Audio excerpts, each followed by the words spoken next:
We are again, ladies and gentlemen. Welcome back. This is part 2 of our television tapings. We are on Wednesday, week 1 of December 1987, and we are in the Sports Pavilion in Minneapolis, and we are going to record another edition of Championship Wrestling and another edition of All-Star Wrestling. Let's go ahead and take a look at our Excel spreadsheet. We're all set. Let's go ahead and let's get to booking. All right, our opener is Blue Angel versus Madusa Micelli. Obviously, that's a 3-minute bout.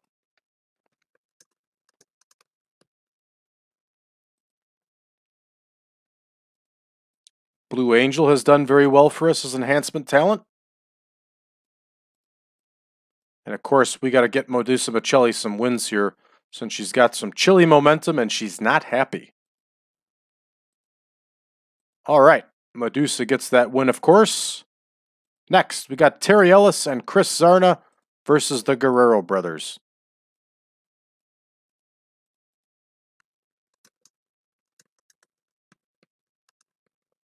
And of course, the Guerrero brothers in this situation is going to be Chavo and Hector.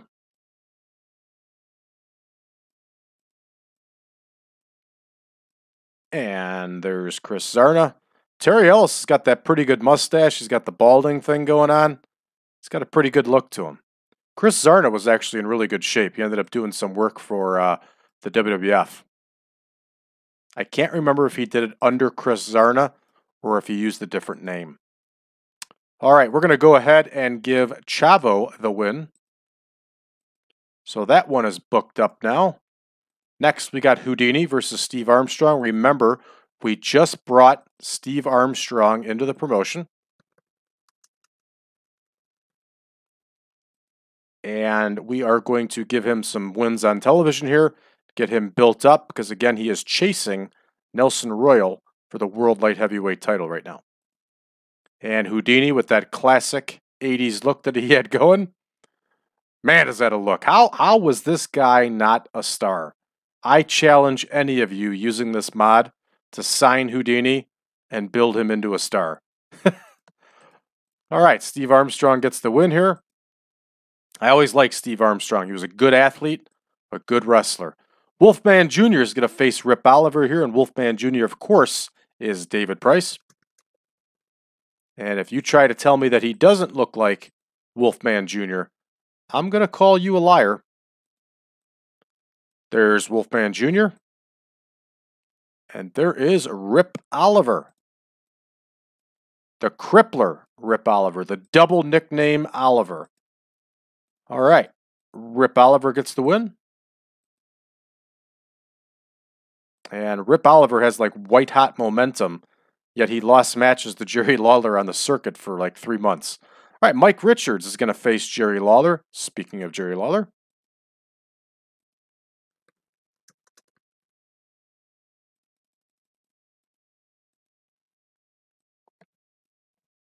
And there's Mike Richards. And there is Jerry Lawler.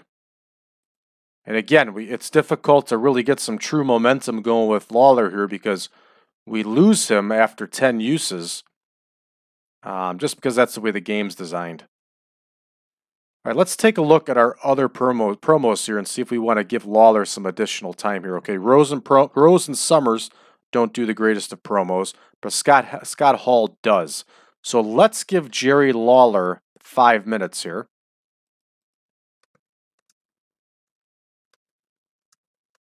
And this is a rare occasion where Jerry Lawler is doing a promo after his match. But that was not uncommon during the Territory era. They would usually do little promos before the matches or after the matches. And of course, we got Larry Nelson acting as the host here, holding the microphone for Jerry Lawler. And Jerry Lawler is in a program here with Duncombe. Yes, there it is, Duncombe. Yep. So we select Bobby Duncombe. Of course, he's off screen. We just want to use him there to make sure that Jerry Lawler is talking about him. So Larry Nelson's not rated. Bam! That one is booked and ready to go. And Nacho Berrera is going to climb in the ring here against Jimmy Snuka. Now here's a challenge. I challenge any of you to look up and see if Nacho Berrera actually ever got a win in the AWA. And of course, as we've talked about before, Mr. Berrera listens to these shows. He is a fan. And we're fans of Mr. Berrera's. He was good. He was good in the ring. All right, Jimmy Snuka, of course, is going to get the win. Jimmy Snuka is very not happy with us right now because we made him take the fall for somebody. But the way I see it, that's Jimmy's problem. He sells a ton of merchandise for us, though. He does very well.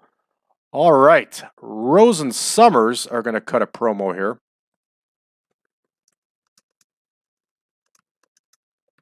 And they're only going to get 3 minutes for this promo. There's Buddy Rose. And we're going to plug right in Doug Summers here. And we're also going to use Sherry Martel is in there with them. And we got Larry Nelson. And of course, they are in the promo with Marty Jannetty and Shawn Michaels. It's a lot of people, I know, but it all ties in. So Marty Jannetty and Shawn Michaels are, of course, not rated, and they're off screen. And let's take a look and try to get the most that we can out of these workers. So, Buddy Rose has got decent star quality. He's got good charisma. He can really sell. We're going to base him off of selling. Let's take a look at Doug Summers. Doug Summers was weaker in this team compared to Buddy Rose. Doug Summers was like a career enhancement talent, and then he finally got a push here in AWA.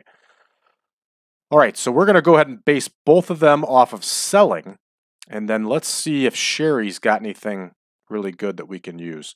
Sherry should have really high charisma. Her charisma is not the greatest.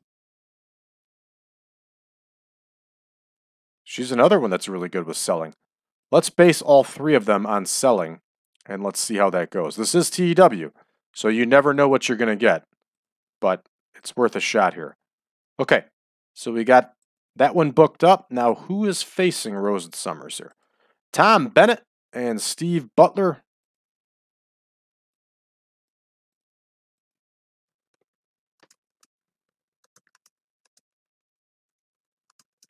And of course, we know Tom Bennett is really Tom Benninghouse, the future Tough Tom, and also the future Strangler in the Texas Hangman. He's got a good mustache. I always appreciate a solid mustache, and he had one. There's Steve Butler. And then let's go ahead and pick from tag teams, Rose and Summers. There we go. Rose and Summers were a very good tag team in the AWA. They were a good champion team. Let's give this win to Doug Summers. And that one is booked out. And then our last promo should be Scott Hall here, cutting his promo. We're going to give him the full 6 minutes. There we go. Scott Hall cuts a promo, and it's going to be cut on Curt Hennig. And let's plug in Larry Nelson here. Larry Nelson is in. And then let's plug in Curt Hennig. Curt Hennig's off screen. We're going to base Scott Hall on... He should be really good on microphone, but let's take a look here. His charisma is high. His microphone is an 80. Star quality is an 85. Selling is a 91. So let's try again on selling and see how this goes. All right, that's booked up. And then our main event here, we have Soldat Ustinov versus Hall. I think it's a foregone conclusion here of who's going to win this match. And there is Ustinov. And there is Scott Hall. All right, Scott Hall is going to be the winner here. Bam. And the segment is booked out. Let's go ahead and start the show. let's see how we can do. We got to beat 75. We want to beat last week's scores. All right, we have red text of doom. They don't click. This is not going to help us with Madusa here, except for the fact that she's getting the win. It's only a 25 overall. All right, the Guerrero brothers get the win here. We get a 57 overall for them. For this match, I should say. They scored 74 and 73 individually.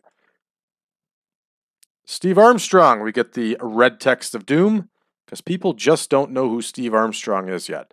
But he'll continue to improve. Plus, I think the great skills of Houdini did not help this one much.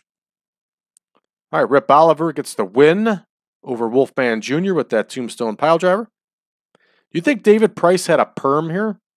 Or do you think his hair just grew out over his ears, Wolfman, like that? What do you think? Let me know. Drop a comment below. I'm thinking that might be a perm, but I don't know. This guy, he does look like he's Teen Wolf. That's a tough one to tell. All right.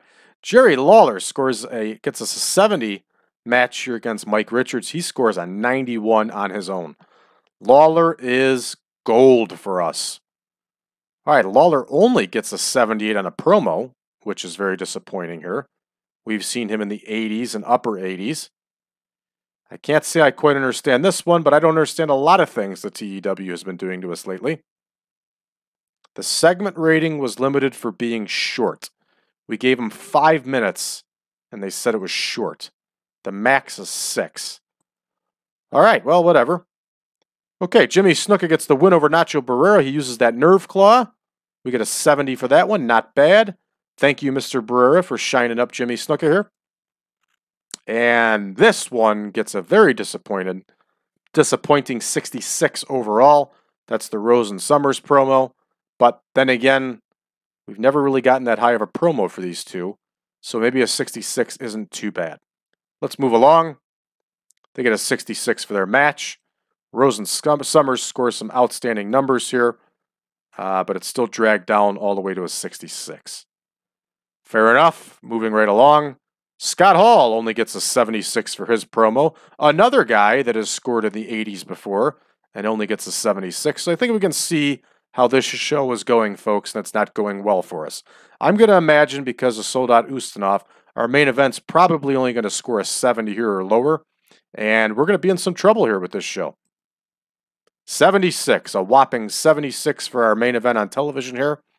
And it's not looking good for us. Let's see if we beat that 75. I don't think we're going to.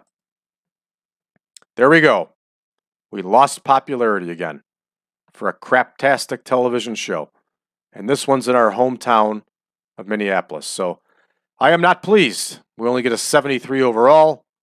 I guess I am going to have to take a look at and reconfigure how I'm booking these TV shows, which on any other given time, this would have probably been a successful show, but TEW decided today to screw with us on our promos, so that's what we get. Yeah, you just never know what you're going to get here. All right, moving right along. We're going to book out All-Star Wrestling now, so I'm going to go ahead and change this up before I book the wrong card again, because you know I will. And opening up is going to be the great, highly talented Bun Boy Barton, battling our new terrorist, who is Stormy Granzig, which is one of the dumbest names in history, and he's lucky that he's now wrestling under the terrorist. Who thought that Stormy Granzig was a good name? I'd like to have sat in the office during that conversation. All right, here's our new terrorist. And of course, he's going to get the win here. Oh, great. Bun Boy Barton is injured. So we're not going to have Bun Boy Barton take the loss here. We're going to use David Karijian.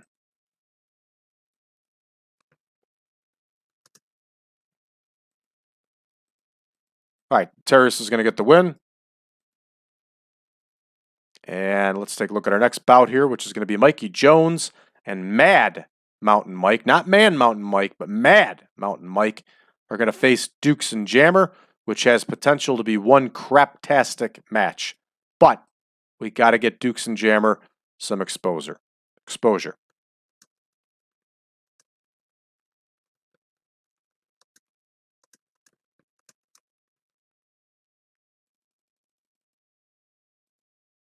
All right. There's Mikey Jones. We're going to plug him in. He was a funny looking dude, wasn't he? He was really fat too and just had kind of an odd shaped head. Maybe it's the hair. His hair makes it look like he's got a point in the front. I don't know. That's just my take on it. And here we got Dukes and Jammer tagging. We're going to give the win to Derek Dukes here. Some nice TV exposure. And I know I've talked about it before, but Derek Dukes recently did a podcast. You can look it up on YouTube. It's a pretty cool one. I can't remember the name of the guy or the name of the show, but if you look it up, it's on there. Derek Dukes, of course, talks about his time with Pro Wrestling America and then also his time with the AWA. There's Chuck Greenlee. He's going to battle Colonel DeBeers here.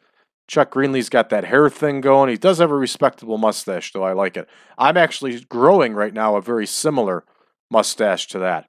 But I definitely, I'm balding, but I definitely wouldn't grow my hair out like that. But hey, all the power to him. Greenlee was in good shape. All right, Colonel DeBeers is going to get the win.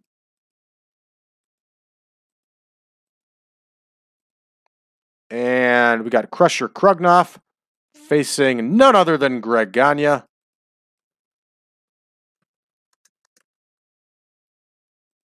And we have talked at length about my thoughts on Greg Gagne. And they have not changed since the last time we've talked about Greg Gagne. Greg Gagne, of course, folks, if you look it up out there on YouTube, he's got 1,000,001 shoot interviews.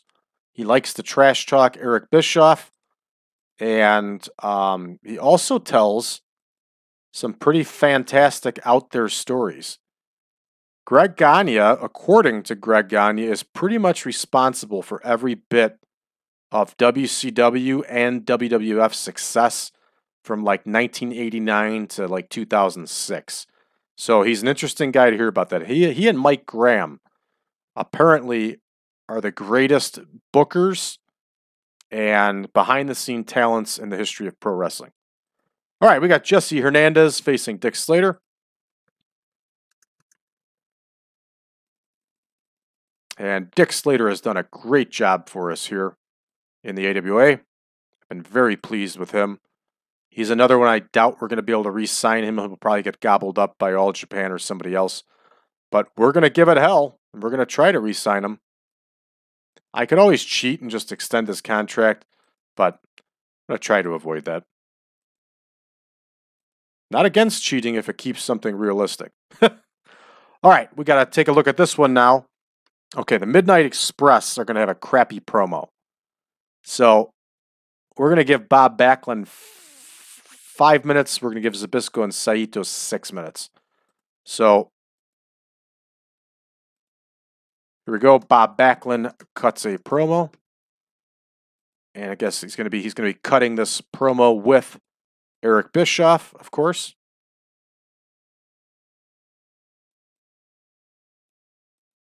And Greg Gagne hates Eric Bischoff so bad, but Eric Bischoff gave him a nice job in WCW when he was on top. So I don't quite know what the beef is there, but there is a beef. Let's take a look at our storylines. I forget who Bob Backlund is feuding with Dick Slater. Imagine that. All right, Backlund's definitely getting rated on microphone. And Dick Slater's not getting rated, along with Eric Bischoff not getting rated. But Bischoff will be on screen, and Slater will not. All right, so we got that one settled. And Mike Tolis is going to battle Bob Backlund here. And Mike Tolis is going to get the hurt put on him. There is no doubt that Mike Tolis, no matter how good of a loan shark he is going to get put in that cross-face chicken wing, and he's going to pay the price here. All right, Bobby, do your thing here. Bobby Backlund's the winner. Again, just a short 3-minute match. Here we go. Larry Zbyszko and Mr. Saito, the new tag team partners. They're going to cut a promo. And we're going to have to take a look at Mr. Saito. I think he's got a high level of menace. So that's what we're going to try to base him off of. Or we can always not rate him.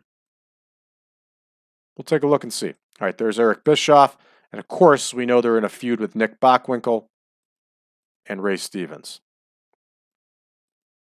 So there we go. Bockwinkel and Stevens, of course, are off screen. And let's take a look and see what Mr. Saito's got going for him here.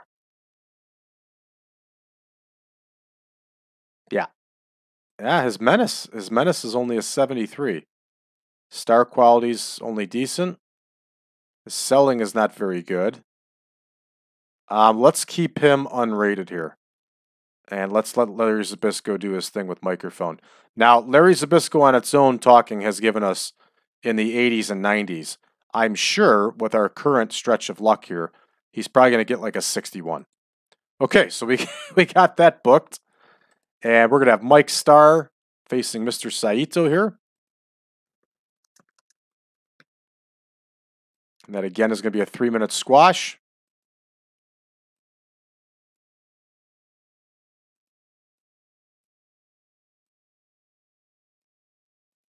And there's Saito. Mr. Saito is going to get the win, most likely using that vicious prison lock that he's got. And we're going to give the Midnight Express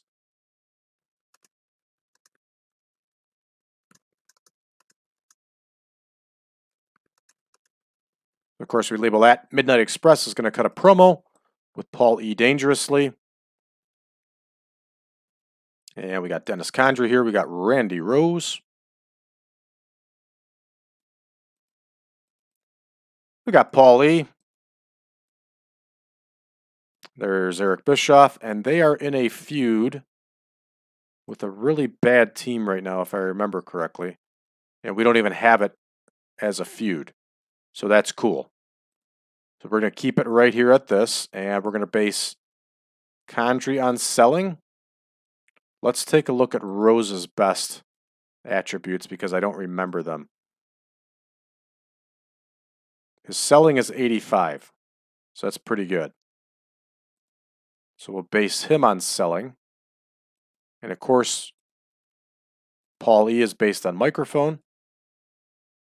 And there we go. We'll see how that one does with only a 3-minute promo. Probably not very well. And in our main event here, we got Russ Francis and Billy Robinson, who I think is unavailable here. Let's double check that right away. Russ Francis is no stranger to losing. Yeah, Billy Anderson is not available to us. I'm sorry, Billy Robinson is not available to us. So let's take a look here. We could use Tom Zank. Who do we want to use here to fill in for him?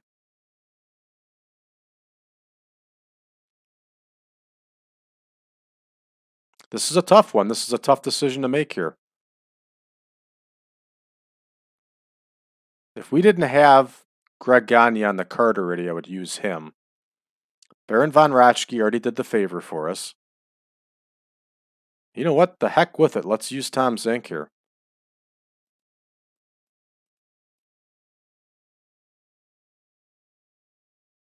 There's Tom Zank.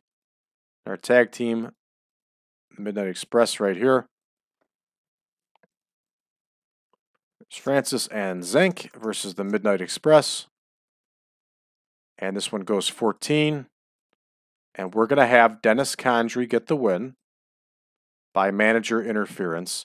And the loser, we're going to make sure that the loser here is Russ Francis. All right, that one's booked up. We're at 65 overall. Let's start the show. All right, the new terrorist does decent. Of course, we get the red text of doom here.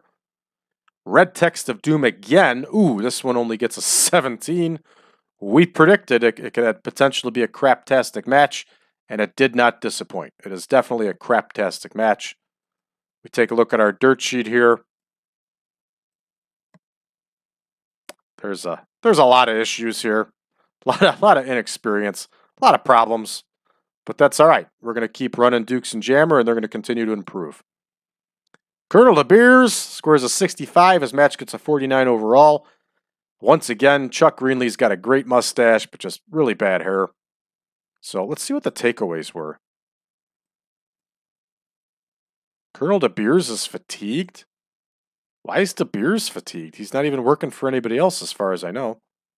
Maybe he is. Maybe he is. All right, Greg Gagne scores an 82 overall here. He gets a 66 for this match against Crusher Krugnoff. And look at that. Greg Gagne looked excellent out there. Next match, Jesse Hernandez does the favor for Dick Slater. Scores us a 70 overall. Not bad. All right, Bob Backlund's promo, which has scored us in the 80s before, only gets a 70. Imagine that. I don't know why TEW is being so hard on us here, but they are. Bob Backlund's match gets a 70 here, and he puts the Lone Shark in the crossface chicken wing. This one was over for Mike Tolis before it even started. So he's got to go back to Greektown in Chicago and start doing his angles. Look at that. Look at that. Larry Zbyszko nets us an 89 from this promo. Excellent, excellent work. Excellent work. All right, Saito scores an 81, but only gets a 62 overall for this match against Mike Starr.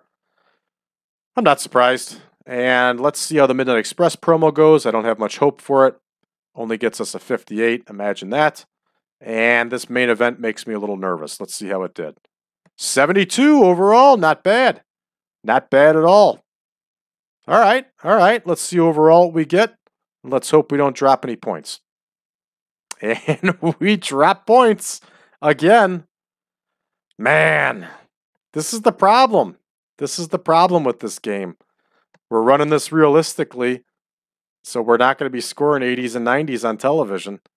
Well, just going to keep doing our thing here, and that's it. We just got to play this game the way it was. So let's go ahead and finish the show here. It's going to take us back to the main screen here. And we can go ahead and get our focus back on our tour here. We're going to be kicking off in a new tour town, which is Omaha, Nebraska, starting on Friday, but I'm pretty sure before then, we got another spot show coming up. And we do. And it is in Monroe, Wisconsin. The Bruins have retired number 7 for Phil Esposito.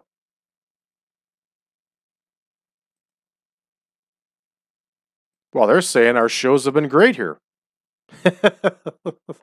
So, what are you going to do? Jim Young's putting in some work here. NWF making a move. Hiring Liz Chase. Looks like she might be 78 years old here. She's only 30. All right, let's check out what our inbox is. Let's see who's shit-talking who. Uh-oh. The WWF have made an offer to Buddy Rose. Now, Buddy Rose was used by the WWF, and I know Vince McMahon liked him, but I can't remember if Buddy Rose went back to the WWF after the AWA, or if it was before. We're going to have to do some research into that. Oh, man. The WWF have offered him $82,300 a month.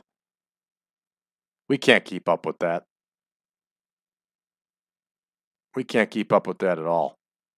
Here I thought we had Buddy Rose under a contract too. Ah, man. Let's take a look at this for the heck of it, because I am curious. Now, this I normally don't do, is bring you up on my main screen, but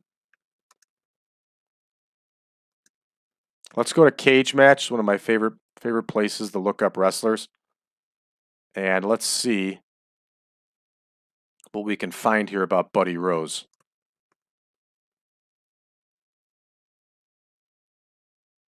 So there's Buddy Rose, and let's take a look at his career here.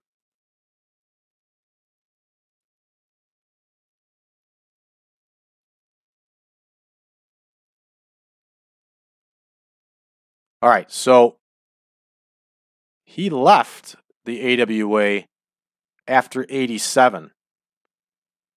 And it looks like he did some time with Crockett,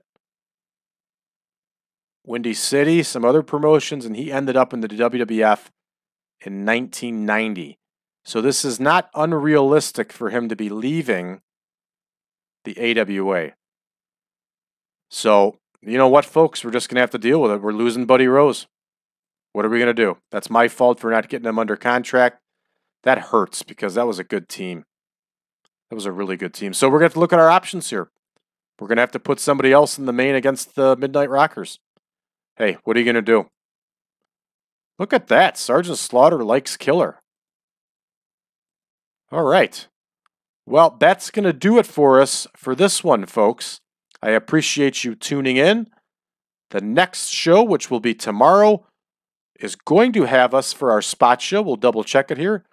Ooh, we got our spot show tonight in the game world. So that's going to air tomorrow. So thanks for tuning in, everybody. We'll see you tomorrow. And if you haven't done so already, please subscribe to our channel. Give us a like and share this with your friends. Join us on Facebook, facebook.com/groups/1987supermod.